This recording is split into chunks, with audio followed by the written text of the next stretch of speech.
नमस्कार। जय राधे श्याम। कहते हैं कि माँ बाप तो कभी भी अपने बच्चों के लिए कोई कुछ बुरा नहीं देखते। वो यही सोचते हैं हर माँ बाप कि हमारा बच्चा हमसे 2 गुना अच्छा ही करे। लेकिन कई बार परिवार के एक सदस्य की गलती की वजह से पूरे परिवार को सहन करना पड़ता है। पूरा परिवार तितर-बितर जाता है। आज ये जो मैं बात बताने जा रही हूँ, सब जानते हैं इस बात के बारे में, लेकिन मैं जो बता रही हूँ वो उसके बारे में फिर मैं आपको बताऊंगी कि मैं क्यों ये बात मैंने शुरू की बताने।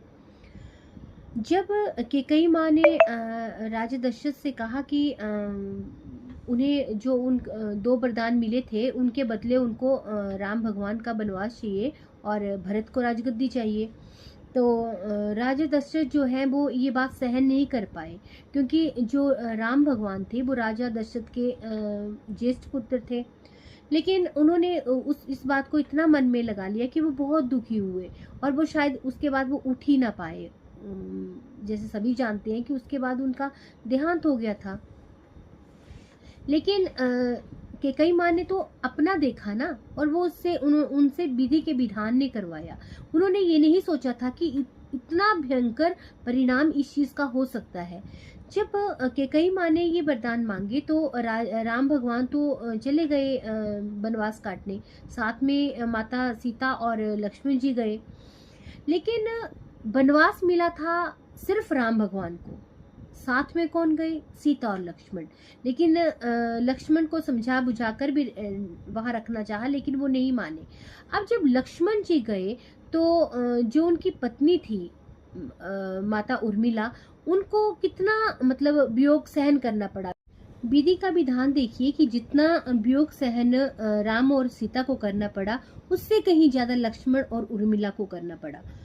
अब जब वो चले गए तो जब भरत वापिस आए तो वो अपनी माँ से आके बहुत लड़े। अब उन्होंने कहा कि जब तक उनके भ्राता भगवान श्री राम वापिस नहीं आएंगे वो यहाँ का राज सिंहासन नहीं संभालेंगे। उन्होंने क्या किया कि वो अपने ननिहाल चले गए, सब कुछ छोड़ छाड़ के, और शत्रुघ्न को बोल गए कि वो राज्य का मतलब कार्यभार संभाले।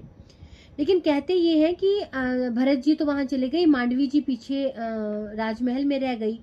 तो जो 2 भाइयों को सहन करना पड़ रहा था वियोग, वही भरत और मांडवी जी को भी सहन करना पड़ा। अब रह गए शत्रुघ्न। तो कहते हैं कि दिन भर तो शत्रुघ्न पूरा राज सिंहासन का और मतलब जो उनका राजमहल था वहां का सारा भार संभालते थे। लेकिन रात को वो क्या करते थे, वहां से चले जाकर जहां पर भरत रहते थे उनके साथ में ही वो बाहर सो जाते थे। मतलब राजा भरत अंदर सोते थे और शत्रुघ्न जी बाहर सो जाते थे। अब मैंने ये सुना था तो सोचा कि आपके साथ शेयर करूं कि अब शत्रुघ्न थे। अब उनकी मतलब जो उनकी धर्मपत्नी थी श्रुतकीर्ति जी, उनको भी वही वियोग सहन करना पड़ा।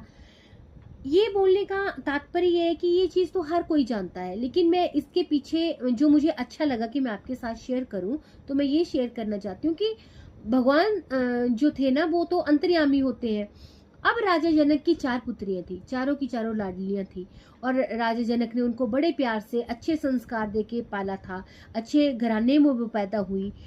अब राजा दशरथ के घर जब उन्होंने उनके साथ मतलब राजा दशरथ के पुत्रों के साथ जब उन्होंने अपनी पुत्रियों की शादी की तो राजा दशरथ का खानदान भी बहुत अच्छा था।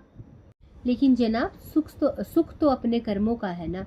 अगर कर्मों में सुख है तो हमें झोंपड़ी में भी मिलेगा, और अगर कर्मों में दुख है तो हमें राजमहल में भी दुख ही मिलेगा। लेकिन ये कहानी बता के मैं आपको कुछ ज़्यादा नहीं बताना चाहती, पर मेरा मन किया कि मैं ये कहानी आपके साथ शेयर करूं और साथ में ये बताऊं कि मेरा इस बारे में क्या विचार है। पता नहीं आप क्या सोचते हैं। अगर आपका कुछ और विचार है तो प्लीज़ आप कमेंट करके मेरे साथ शेयर कर सकते हैं। लेकिन मैं तो ये मानती हूँ कि हमारे जो कर्म है वही हमारा भाग्य डिसाइड करते हैं। जो हमारे कर्म है उनको तो हमें मतलब जो भुगतान है वो करना ही पड़ेगा।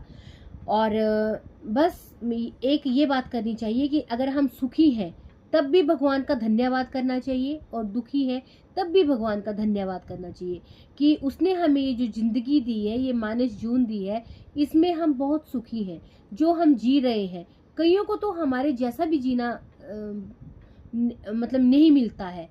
एक्चुअली मैंने ये कहानी आपको ये इसलिए बतानी चाहिए क्योंकि पहले मैं भी अपने कर्मों को बहुत कोसती थी 4-5 साल पहले।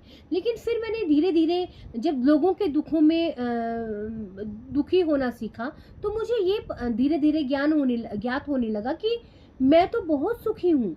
मुझसे भी दुखी इतने लोग हैं कि मेरे पास जो है वो भी उनके पास नहीं है। तो दुनिया में इतना मतलब दुखी से दुखी आदमी है, तो फिर हम अपना दुख क्यों देखें? अगर हम दूसरों का दुख देखेंगे तभी तो हमें पता चलेगा कि हम कितने सुखी हैं। अगर हम दूसरों का सुख देखेंगे तो हम यही सोचते रहेंगे कि हम दुनिया से सबसे दुखी इंसान हैं। इसलिए अच्छा सोचें, अच्छा करें और अच्छा पाएं। जय राधे श्याम।